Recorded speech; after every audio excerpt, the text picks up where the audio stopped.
Welcome back to another edition of the Washington Nationals here on OOTP 27. And as you can see, we are at the end of April here doing a little check-in, 18-12 on the season. Not the best record we've ever had, but also not bad either. Third place in the NL East because our division has actually been quite good this season. And we're doing this check-in because we've had a lot of injuries already so far here in 2036. Miguel Fonseca has torn quadriceps. He's been out for a good chunk of time since the 17th of April. He's still got 5 weeks left on that. He was playing very well before he got hurt. So we've had Frank Diaz up on the team now. Dave Flores sprained his ankle just recently. He has 5 to 6 weeks left on that. He was playing very well for us. Josh Merlini, shoulder inflammation. He only has a couple days left on his injury, but he's missed a good chunk of time here, about a month. Only got one appearance before that happened. You can see here it happened like right at the beginning of the season. And then Evan Hollick, back tightness for him. He's out for 2 weeks. He was not pitching well to start the season. And then Alex Garcia down in AAA.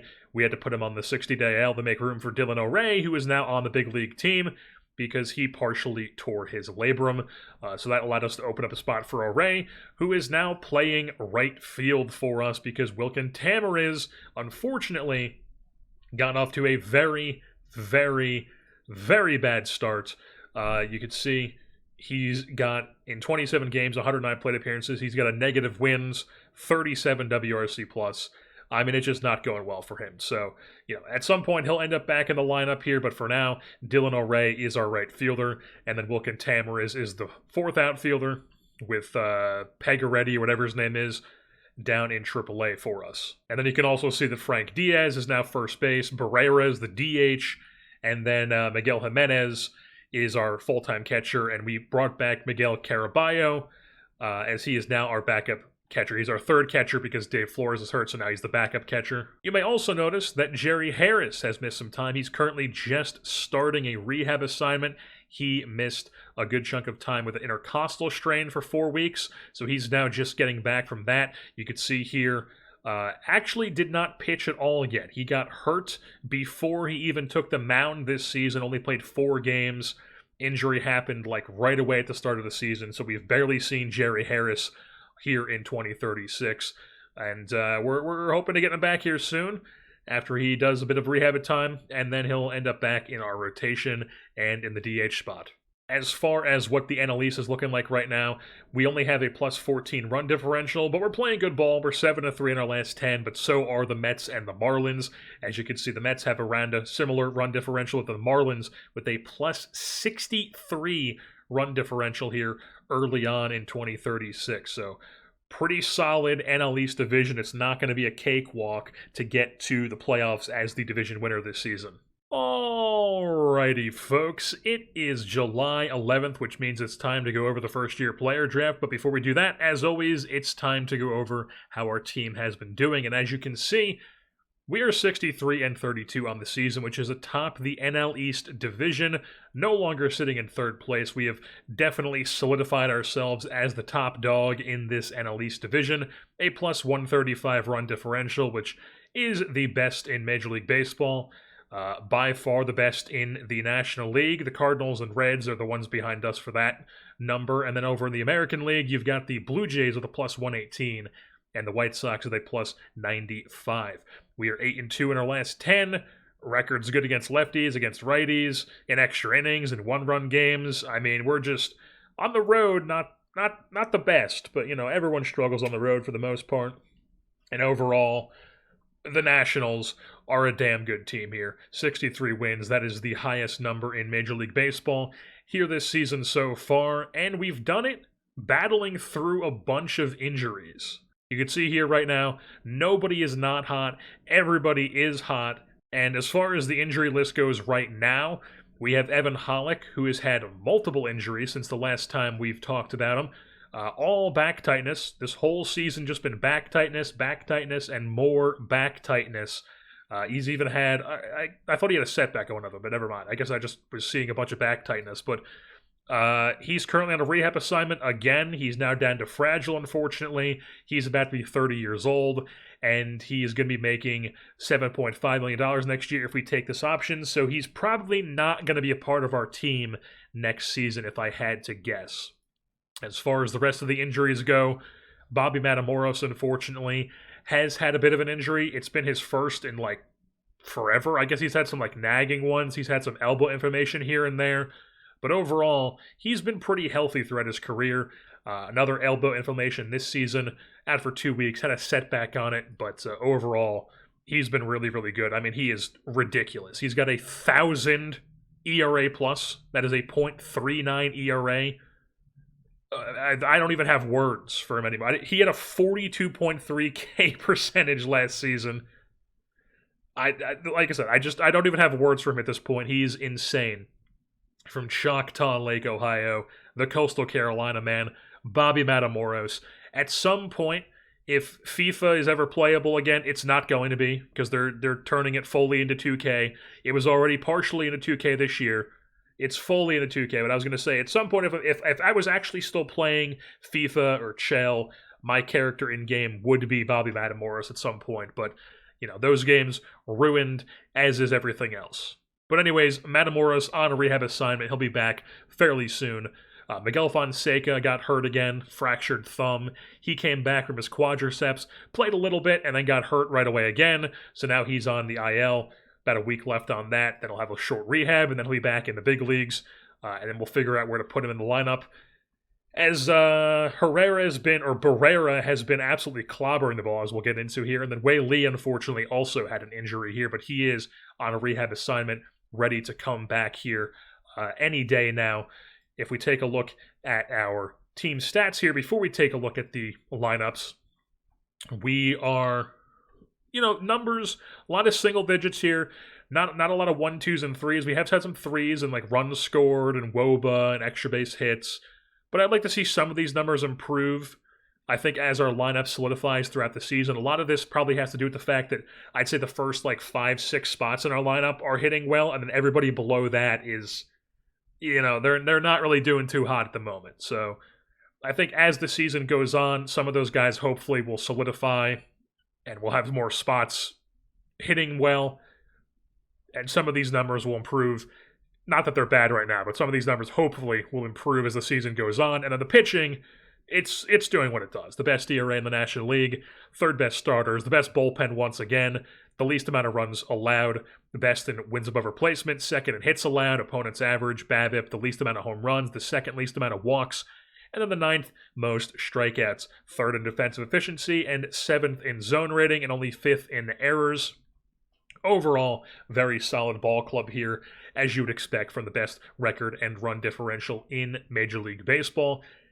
Let's take a look at these lineups right now, sorting by wins above replacement. Luke Corsia has been an absolute demon for us at the top of our lineup right now, hitting leadoff, 3.3 WAR with a 140 WRC plus, 34 doubles and 11 home runs, and we are on July 11th. He's got 34 doubles. He's going to lead the league in doubles this year. I doubt anybody's going to catch him. He led it with 46 last season. He's already almost there with 34, and we still have the whole second half here. 20 stolen bases as well, with a much improved percentage this year as well. I mean, he's incredible. Luke Corsia forever. And then we have Angel Feliz, who did get off to a very poor start to the season, so it is good to see him start to turn things around here with a 2 WAR, 118 WRC plus, 10 doubles, 13 home runs.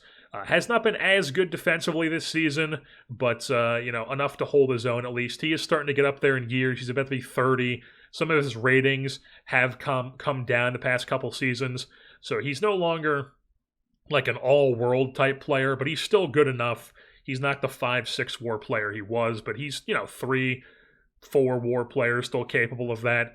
And we will definitely take that, especially since he's not like the star of the team. We have other hitters and other bats that are better than him, but he's holding his own. And then Dave Flores, he has been fantastic. Obviously, he had missed some time, but only in 32 games with 137 plate appearances. He already has a 2 wins above replacement with a 181 WRC plus, 9 doubles, and 10 home runs with a 432 WOBA. some crazy percentile rankings. Obviously, he's going to strike out a ton. His K percentage is going to be always up there with this 30 avoid K, but I mean, he is a really, really good bat. And, the catching, we'll take the framing runs. The ZR is never going to be great for him, but the framing runs, it's positive. So we will absolutely take that with him. He is our catcher long term. He's definitely going to be a guy we're going to be looking to extend this offseason.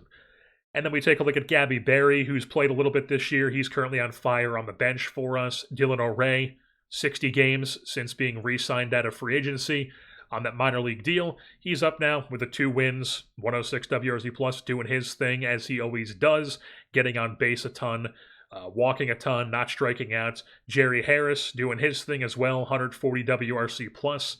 Not quite world beater numbers, but 12 home runs, 11 doubles. With an 885 OPS, so still a very, very good hitter. And then on the pitching side of things, actually getting it done on the mound this year. So that is good to see with him in what will be his final season, most likely.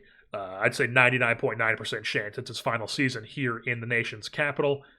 And then we take a look at Frank Diaz, who's gotten some time here in the big leagues. He's done quite well because Fonseca's got hurt a bit, and we're actually playing Harris at second base right now because Wade Lee is not in the lineup, but once he comes back, he'll be second base. Harris will DH, and that'll move somebody out of the DH spot, probably Barrera to first base and Diaz to the bench. Because as we can see, Marco Barrera actually leads our club with 21 home runs, which is the pretty significant margin here. 21 homers, 65 ribbies, both numbers lead the club this season. Obviously, he's going to strike out an absolute shit ton because he's got 30 avoid K, but I mean, he's got that 80 grade pop. If we had the above 80 grade available to see, he'd probably be 90 pop because he is generational with the power hitting. He's incredible. So we're very excited to see him for the next few seasons here with us in Washington. And then Melvin Jimenez, been whatever as a backup catcher. Josh DeCastillo, unfortunately, the bat just has not been there for him this season. The glove is, fortunately, he's been able to chase down those balls, all 6'8" of him in center field, but the offense is just lacking for him, unfortunately. And then we have Wilkin Tamariz, who just isn't getting it done this year, is not taking his chance to start in right field, did not do well there, and then is just not getting it done as a fourth outfielder, unfortunately, either. And then Luis Hernandez is also having a tough season. Now, he did have a slow start to last year as well, and then by the end of the year, he solidified himself back into this 3-win player, around league average hitter. Right now, he's going to need a huge climb to make that happen, but it is possible, and we're hoping it's going to solidify because he's slated to make $25 million next season for the final year of his contract, and it's not a team option. It's just guaranteed pay bump. So we need him to not be putting up numbers like this and instead be putting up numbers like this. That's, like I said, steep climb. The percentile rankings not looking good whatsoever. Hopefully, by playoff time, he can start to turn things around because, as we know, Luis Hernandez is a playoff fiend. And then over on the pitching side of things, sorting by innings pitched, we have Dax Hardcastle, who isn't having his best season, but he's, better than league average with the FIP, slightly worse than league average with the ERA. He's doing his thing. He just goes in there, eats a bunch of innings, doesn't walk people. We would like to see a season like his 5-win season, his 4-win season for us, but this year not looking like it's going to happen, unfortunately for us, but still doing enough to be useful, obviously. And then Edwin Hurtado, though, has really picked up the slack. He has been phenomenal for us, on pace to be doing basically what he did with Kansas City last year. 3 wins already, 151 ERA plus with a 69 FIP minus. That is a sub-3 ERA and FIP. Percentile rankings at the wazoo. Love to see it. The soft-tossing righty Edwin Hurtado, who, remember, we did extend in the offseason to a very team-friendly deal. He'll be around for quite a long time here in D.C., And then we have Eric Kleeman, who's putting up similar-ish numbers to Hardcastle, where he's kind of getting gypped with the ERA, but the FIP is very solid, 87 FIP minus. Love to see it. He's a very similar pitcher to Hardcastle with the high control, high movement, not great stuff. Doesn't throw hard either. Hardcastle does throw hard, but, doesn't have the greatest stuff.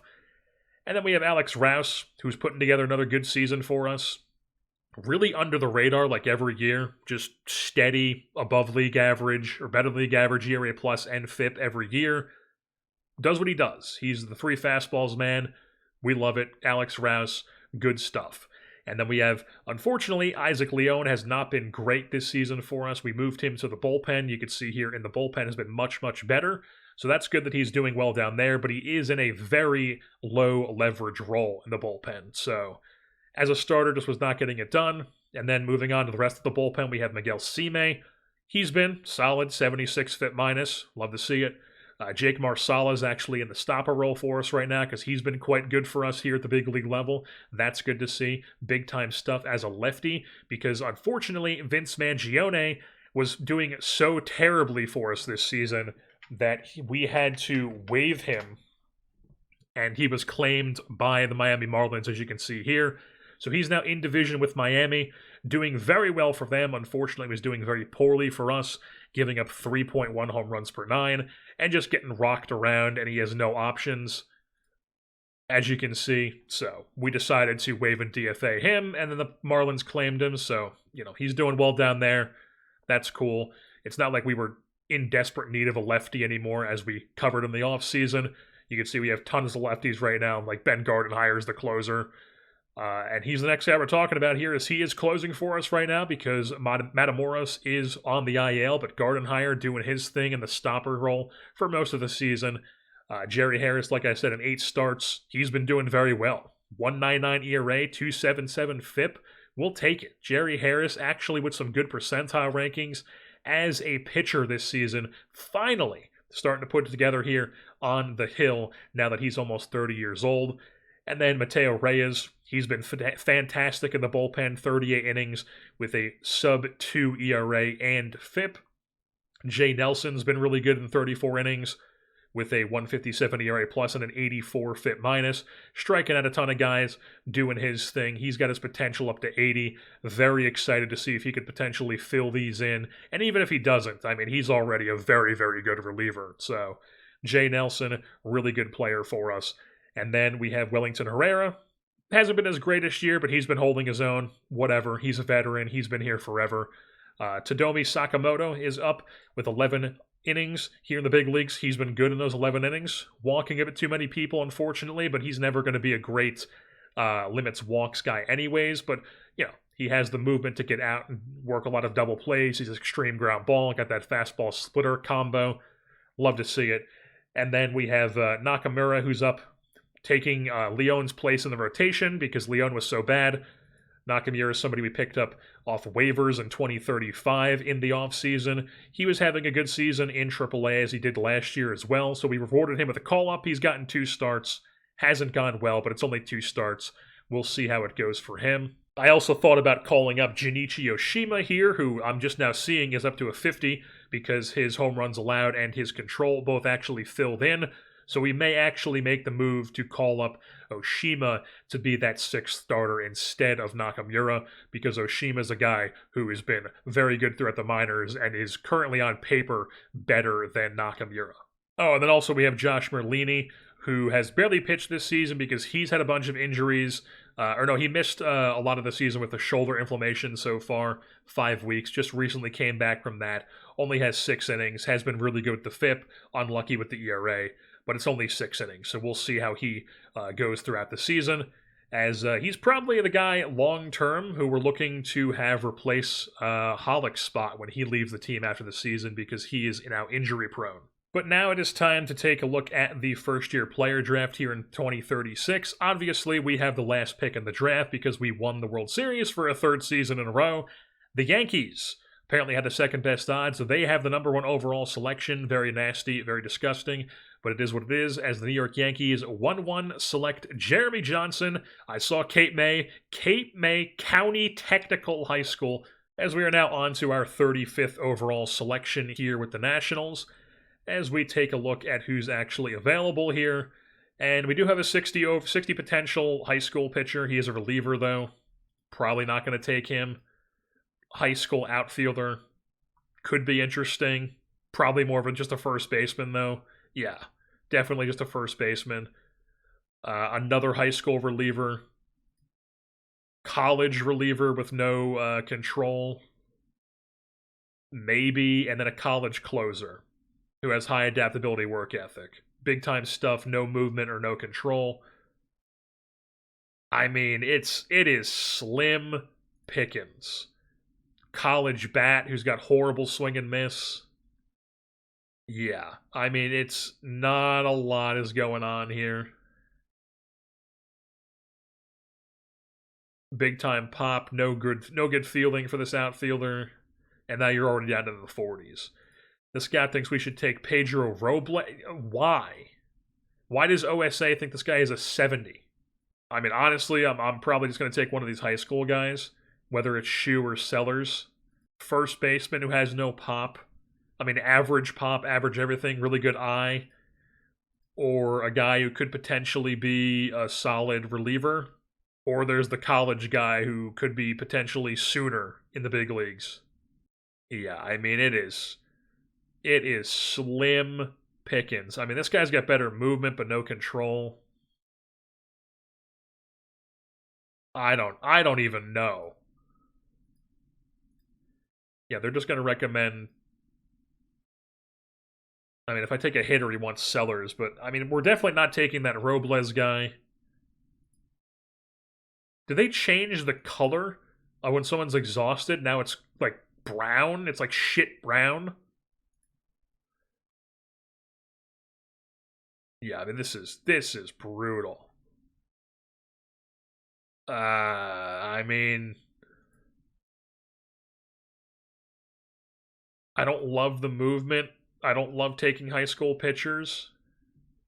You know, it is also the last pick in the first round. So, you know, you're not going to really get anybody good at this point in this current state of the draft classes in this game.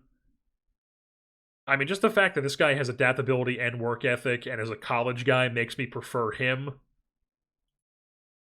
But also, he's a college guy who hasn't even developed his curveball at all yet. He does have the hold runners on the sack bunt. Shu does not have that, but he does have the 35 stamina. He does have 35 stamina as well. Ryan Jordan has the hold runners and sack bunt, adaptability IQ, not good work ethic, not leader, not loyalty. But he's already a bit filled in with some stuff. He has no control, but he could have some really good stuff and movement. Am I crazy to think that maybe Ryan Jordan is the best option here? I mean, none of this is good. We're gonna take Ryan Jordan. I mean, I don't fucking know. Ryan Jordan, 35th pick. And this is, of course, the draft class where we have all the compensation picks. So, where can I actually see the draft order here? Here we go, Draft Central. We've got, the 6th pick of the first round supplemental round. And then in the second round, we have the pick at the end of it. And then we have a second round supplemental pick as well for the Ford and Wood signings in the offseason. So we've got 3 more picks coming up here in the next, technically 3 rounds, but they're still 2 rounds. I guess if you can't, I don't really know how exactly it's sorted in the MLB, but you know what I'm saying as we move things on to our next selection. And these guys are still here. I mean, maybe we just take this guy. His name is Jeremy. He goes to the University of Illinois Springfield. He's a high leader. Sure. Give me Jeremy. And then we move things on. Those 2 guys are gone. There's only a couple 45s here. I mean, this guy's got horrible, literally the worst personality you could possibly have. But he's definitely the best bat available. And then as far as pitchers go, there's a knuckleballer. Might take him at some point later in the draft, obviously not now. This guy maybe? Big time control and movement, adaptability and work ethic, and 9 million. Rutgers, he's committed to Rutgers. I'm taking away an Irish man going to Rutgers. It would kill me to do it, but he's probably the best option. probably the best option for us. Yeah. We got to do it. He's our guy. Lock that in. Move things on to the supplemental round pick.